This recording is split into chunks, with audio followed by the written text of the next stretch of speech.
Y en este sentido, algo que tú mencionas es los procesos de reforma judicial. Es decir, finalmente, aunque nosotros optemos por la mediación, por el arbitraje, por otro método, al final siempre terminaremos en los tribunales y en este sentido es relevante la confianza que la gente tenga en los tribunales. ¿Cuál es el nivel de confianza que tú percibes como litigante, como abogada? Y porque al final esta percepción tuya es la que le vas a transmitir a los clientes. Bueno, yo aquí a lo mejor voy a dividir en dos partes esta respuesta, porque algo que me gusta enfatizar siempre es que un laudo arbitral, que sería el equivalente a la sentencia de un tribunal judicial, el laudo arbitral sería el resultado de un procedimiento arbitral, ya sea dictado por un árbitro único o por tu tribunal arbitral, dependiendo si tuviste 1 o 3 árbitros. Pero este laudo arbitral es vinculante para las partes. El tribunal arbitral no tendrá... Vinculante quiere decir que es obligatorio. Es correcto. El tribunal arbitral no tendrá imperio para hacer que se ejecute utilizando a lo mejor, por ejemplo, la fuerza pública, ¿no? Como sí lo tendría un tribunal judicial. Pero eso no significa que el laudo no sea vinculante para las partes. ¿Y por qué hago énfasis aquí? Porque contrario a lo que podrán pensar muchos, los laudos arbitrales suelen cumplirse voluntariamente por las partes. Y eso no me gusta no me gustaría que se nos olvidara.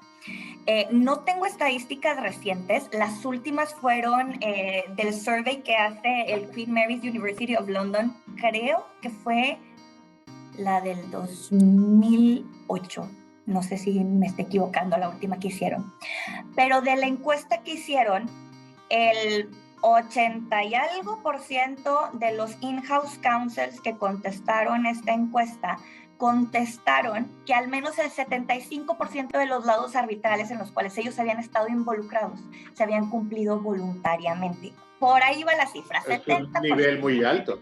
Es un número muy alto. Entonces, esto sí me lleva a decir, a ver, en primera, el compromiso que tenemos las partes que participamos de asegurarnos que los laudos se sigan cumpliendo voluntariamente, y esto requiere que haya confianza en la institución arbitral, que siga siendo eficientes, que siga habiendo esta inmediación con el tribunal arbitral, que tengas tribunales arbitrales preparados, que haya flexibilidad en el proceso. Todas estas ventajas que escuchamos cuando se habla de arbitraje, que luego llevan a que la parte que obtiene a lo mejor este resultado desfavorable diga, híjole, pues cumplo, o sea, que voy a ir a pelear en un procedimiento de ejecución donde no se va a analizar el fondo, solo hay unas causales muy limitadas para denegar la ejecución conforme a la Convención de Nueva York, de la cual México es parte.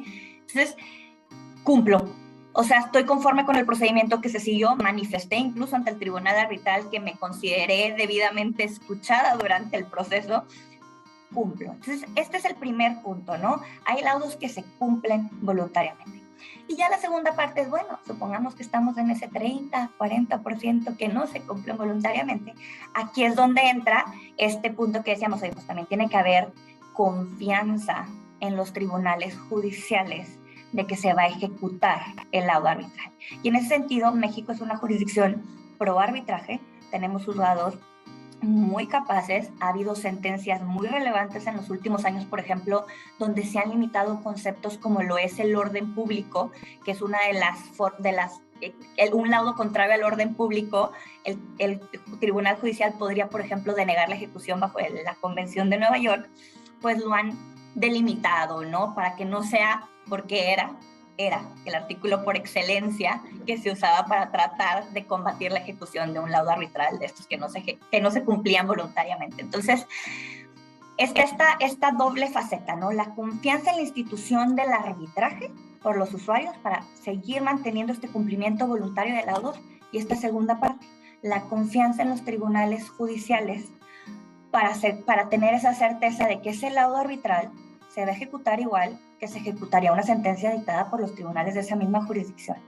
Y México, desde que adopta la ley modelo de las Naciones Unidas, adopta el procedimiento que tienen adoptados la mayoría de las jurisdicciones. Podemos hablar que existe cierta confianza. ¿Por qué? Porque es el procedimiento. O sea, tú le preguntas, oye, pues ¿de qué país? Ah, eres ley modelo, ¿verdad? Estandarizado alrededor del mundo. Exacto. Entonces, tienes esa confianza, y algo que a mí me da mucho gusto decir de los tribunales judiciales mexicanos es que tienen y organizan la semana de los métodos alternos, la semana de la mediación, entran los jueces a capacitaciones de arbitraje. Me ha tocado estar presente en capacitaciones que se da a los juzgados para temas, para el caso que les llega a caer a lo mejor una solicitud de una medida cautelar relacionada con un arbitraje, una ejecución de un laudo arbitral, una nulidad de un laudo. Entonces, el ver esto, dices, ok, no solo está cambiando, como decíamos al principio, esta concepción que tenían los abogados,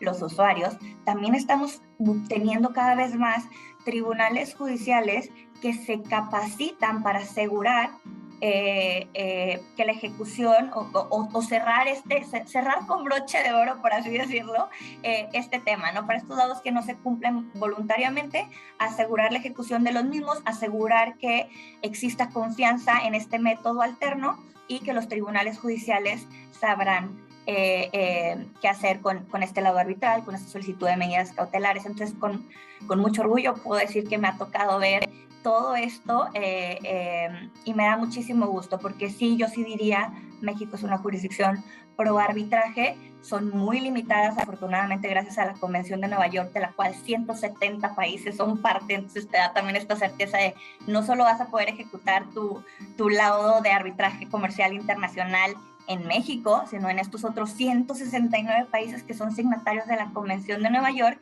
que la mayoría han homologado los procedimientos de ejecución a la ley modelo. Entonces, existe este derecho, por así decirlo, ya planchado, estos precedentes arbitrales donde tenemos jurisdicciones con muchísima experiencia. Podemos hablar de Londres, podemos hablar de París, donde ya hay muchísimas resoluciones que han analizado la aplicación de estos artículos de la Convención de Nueva York. Entonces,